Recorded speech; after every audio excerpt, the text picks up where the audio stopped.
Thanks for staying with us. So World Cerebral Palsy Day was Saturday, October 6th. And discussing the disorder of cerebral palsy cannot be overemphasized, as a lot of children each day are born and living with it. We talk about this every single day, every single year. Yeah. It happens, and we don't want people to forget that these people living with this disease or this disorder actually need your support.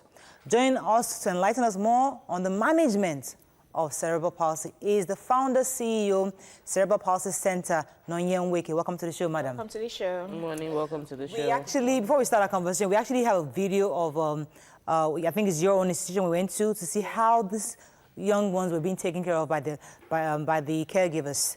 Well, watch this.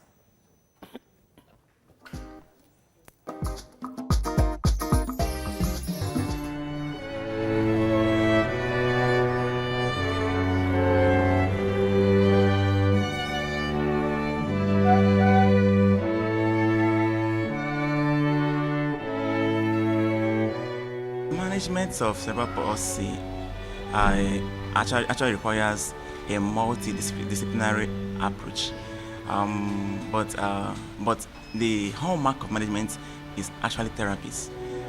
Then for ABR, it actually requires you trying to revitalize the fascia. The fascia is just a tissue that actually provides mechanical support to the body.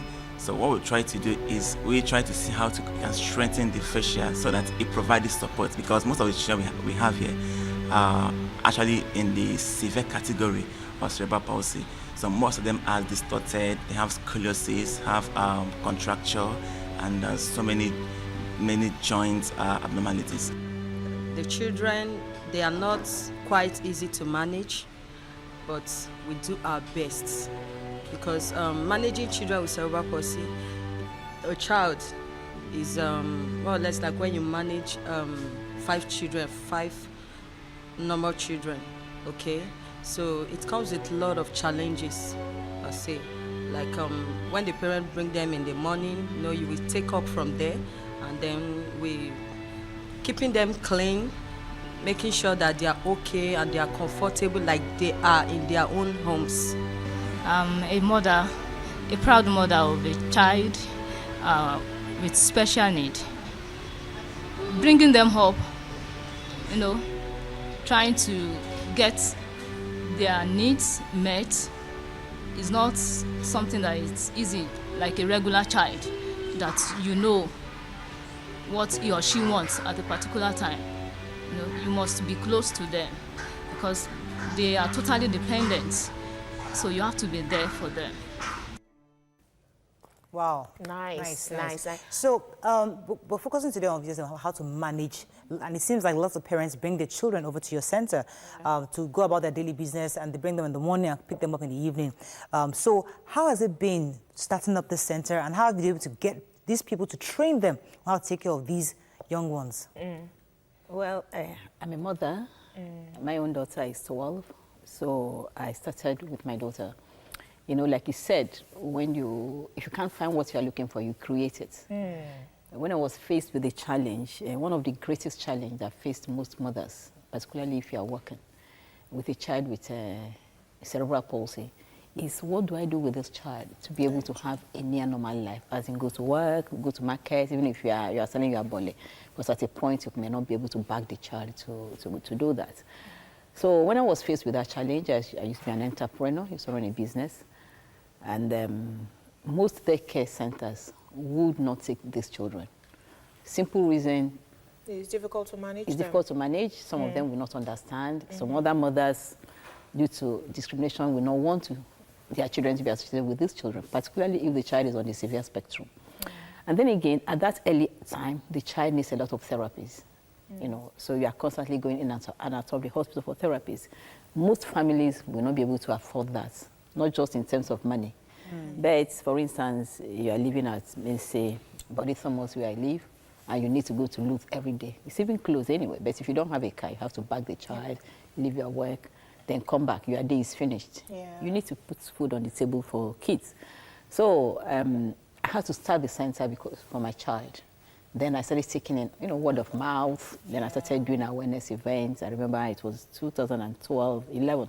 We did the first awareness event. It was in Luth. And to begin to talk to professionals, talk to parents, families about the need for you to have a place to put your kids. Okay, so we're very spiritual in Nigeria, and particularly our culture believes that children, you must have children because they're the ones who will take care of you when you're old. So imagine that you have a child that has cerebral palsy. What do you say to yourself in terms of the purpose of that child on earth? Well, we are very spiritual, which is good. And it's that spirituality that will make you ask yourself again, what do I have in my hands? You know, God asks you every day. You should ask yourself, what do you have here? I have in my child a child with cerebral palsy. Now, what am I supposed to do with it? Yes.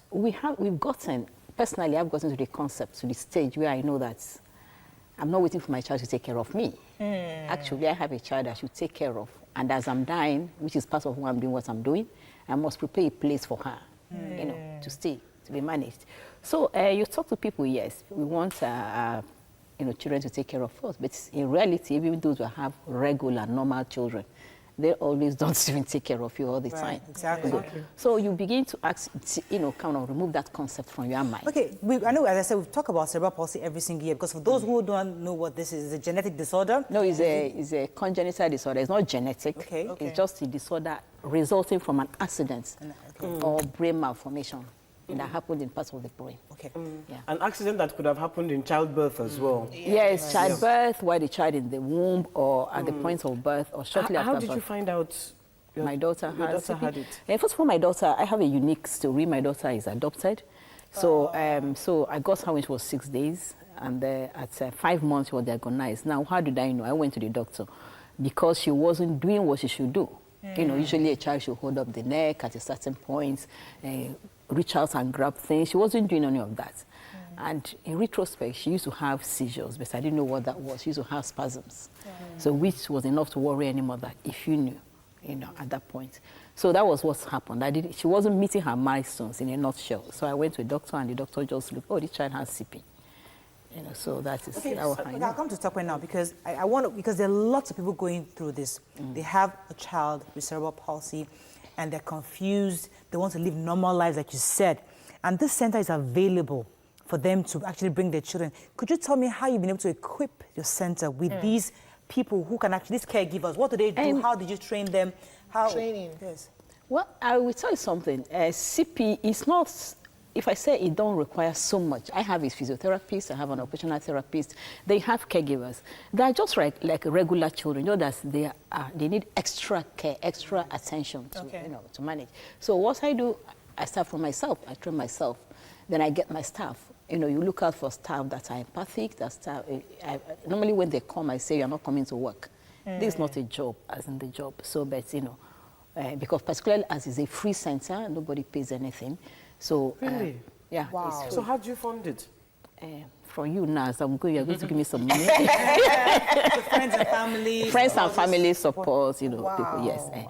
And because when I started the center 8 years ago, or 9 years, when I decided I wanted to run the center, because I was grieving, I was angry, I was like, this is enormous. You can't have this enormous burden, and you are thinking of how to get money to do this. And then, you know, what happens, where do you see a lot of these children, actually, those on the severe spectrum? You see them abandoned, right? Right. Yes. So I know when they're abandoned, people go and take care of them, there isn't it now? So I felt, okay, if I can have a place, nice place, and people are not, people bring in their, you know, then same people who go and support can come and support. So that's what we've been. So it's not been as much as I will want. You know, I'm hoping it will improve. But at least it's been enough to keep us for 8 years. So people walk in unannounced, you see what I'm doing, they're impressed, they buy over it, you know, they say, okay, I'll contribute 1,000 a month, 500, whatever. You know, they bring in the people. So, Commendable. So I have actually met someone, an hairstylist that has 2 special needs children. One of them has CP, cerebral palsy, and she was rejected. The baby was rejected at the the daycare center. How are you using advocacy to get daycare centers centers. to not just reject every child that they see is not conforming to what is normal to We'll them. answer that question when we come back. Let's take this quick break. We'll be right back. Thanks for staying with us. So, Tope was asking a question concerning how you work in support with daycare centers, especially because a lot of daycare centers reject these kind of babies. So, is there anything your center is doing to support daycare centers in this, taking care of these children? I will tell you honestly, all I do is I try to encourage other mothers. I've had to, for instance, I've gone to OTA, trying to encourage mothers to set up centers like I do. You can't tell an owner of a daycare, it's her business, how she wants to run her business. True. So all we Particularly do, if it's we do education, as in like last week when we had World CPD, or March coming up, which is World Cerebral Palsy Awareness Month. We kind of talk to people, we go to churches, we were in church last to talk to people, the general public, about the need for them, for acceptance, for them to accept these children, trying to tell them that it's nothing caused by anything. You know, this is so sad because my own daughter was rejected when she was 7 months, you know, by a daycare center. this is sad because abroad we see lots of wealthy philanthropies participate in fund these kind of centers because these are the kind of things people are looking for abroad to help, to support. But here in Nigeria, we just leave the responsibility to our churches or leave it to just anybody. We don't really participate. So my question again goes back to what YK said earlier about funding. Is it that you have specific philanthropists who send you money every month, or how exactly do you feed these guys? How do you pay for electricity? What exactly do you... The truth is, that is where I say spirituality comes into it. The truth is that it's just people walking in, talking to their friends and family, organizations. Maybe you talk to your office people that are having something. That's our CSR. Yeah, CSR. Let's give her so money. they come once in a while, you know, and all that. Let me take this call. Morning, are you there? Thanks for calling. Hello, good morning. Hello, morning. Go ahead, please. Yeah, the point there is just our government are useless because in abroad here, they count them as priorities. Yes, go ahead, Jude. We're hearing. We're listening to you. Yeah, it's just because those children are the main priority. Yeah, in abroad, they have priority more than even. Having issues there. May I take one Yes, to Mariah? Aduke says, on cerebral palsy, we need Nigerian government to fully support on this. Not only this, but disabilities in general. In Western world, they're first to take care of, but in Nigeria, no story. Our government... but so confirming what the caller was saying, that abroad their priority because they can't help themselves. What would you really want? You mentioned something during the break that you even get some children from the government. Yes. So what do you need for the government in terms of infrastructure? They can't do everything. We need to support. For instance, if the government gives us land and helps us to build, that would be fine. Give you a property. Or give us a property. Or maybe not property, because you need to have a purpose-built place for them, because you have to think of find our children today. My daughter is 12, she's going to be 15, she's going to be 20. You know, some of them graduate, quote and unquote. You know what I mean? They're able to function in the regular way. But there are those whose parents are not even able to take care of. Not that they don't want to take care of them. Let me go to the issue of trust, because the reason why many Nigerians are reluctant sometimes to support causes like this, because they always have issues with trust. That if I give you money, is it going to the pocket of the proprietor? Is it going to, would the children actually get these needs? Because some people go to orphanages and they realize that the money they use is actually used personally for the owner. So, well, we know you're here not to solicit for support, but how do you use this money? If you come, what exactly do you use the money for? Like I said, what has kept us these 8 years is people walking in, not telling me you are coming, just coming. So you walk in, you see the children's bedroom, you look at the children. If you are well fed, you don't need anybody to tell you that, right? So they look at the children, they buy into what we are doing, because they ask, how do you? They go to the kitchen, they see basket of fruits, they say, I live there with them. So it's not like I have somewhere else I live. So we are all there together. So we wake up in the morning, we have a structure, I have 18 staff working with me. Wow. They see all that. The staff have never gone on strike, that they're not paid salaries and they're not paid on time. So how else, you know, you see all that. You're not seeing any luxury around me. Yeah. I don't give beggars money on the road. Yeah, sure. The reason I don't give beggars money because I don't believe, I think that everybody should utilize themselves to the best of their ability. Now, I think that all the people that give beggars money on the road can look at someone like you and come and contribute to this, because to me it's a noble cause. Even though you have a child that has cerebral and which was why you started. But the fact remains that you are actually doing this And it's helping a lot of mothers. It's helping a lot of families. I tell you that most mothers I have, and incidentally, I seem to have attracted some single mothers, you know. You can't put down somebody because has a child out of wedlock. And you can't tell her to now stop her life. You know what I mean? Because you have a child with severe disability. So the children are there, then she's out there trying to see what she can do with, with her life. Then you have families that without the child being in the center, the mother is not able to work. So what do?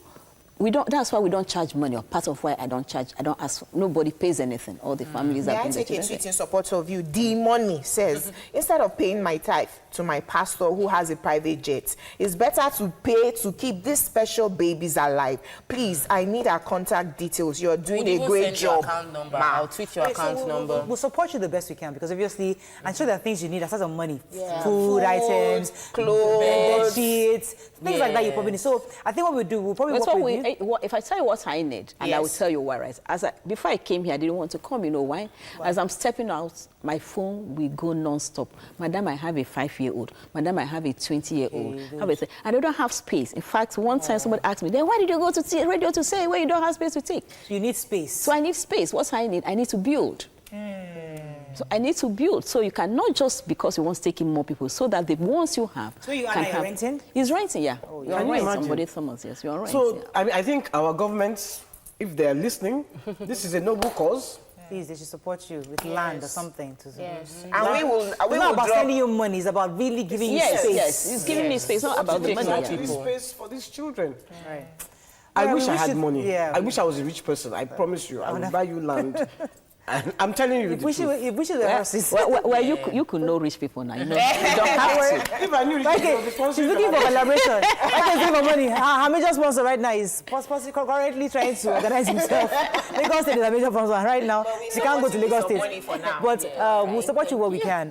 We wish you the best of luck. And if you need anything, let us know once in a while like that. Just let us know.